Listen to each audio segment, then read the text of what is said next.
I always practice what I preach, or at least I try to. And I treat everyone kindly, even if they don't do it to me. Has anyone here ever had someone write them off? And then either a few months later or a few years later, that person tries to come back into your life and they send you that text, "Hey, I miss you. How are you?" Raise your hand if that ever happened to you.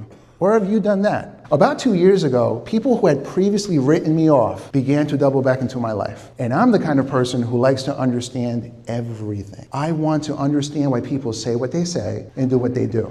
So I went to ChatGPT and I started to learn about human nature, human psychology, and dark psychology. Yes, there is such a thing as dark psychology. Dark psychology is when someone tries to control and manipulate us without us knowing it. And here's how they do it. They gaslight you. They're passive aggressive. They guilt trip you and they give you the silent treatment. And if you're not aware of dark psychology and human psychology, you won't be able to set boundaries from a stoic place. It'll be reactive. This behavior reminds me of cats. Not that cats intentionally use dark psychology, but some of their behavior reminds me of dark psychology. So who here has a cat?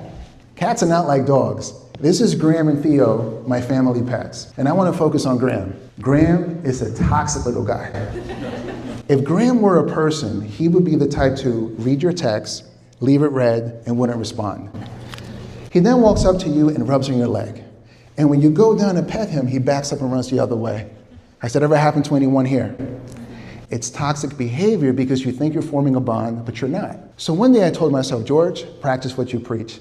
So I picked him up and I began speaking positivity into him. I said things like, Graham, you love our family and you love to be held. My wife overheard me and said, are you crazy? But I kid you not.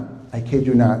Since 3 years ago, he now jumps into our bed most mornings. He bakes his version of bread and then he allows us to cuddle him for 5 to 10 minutes.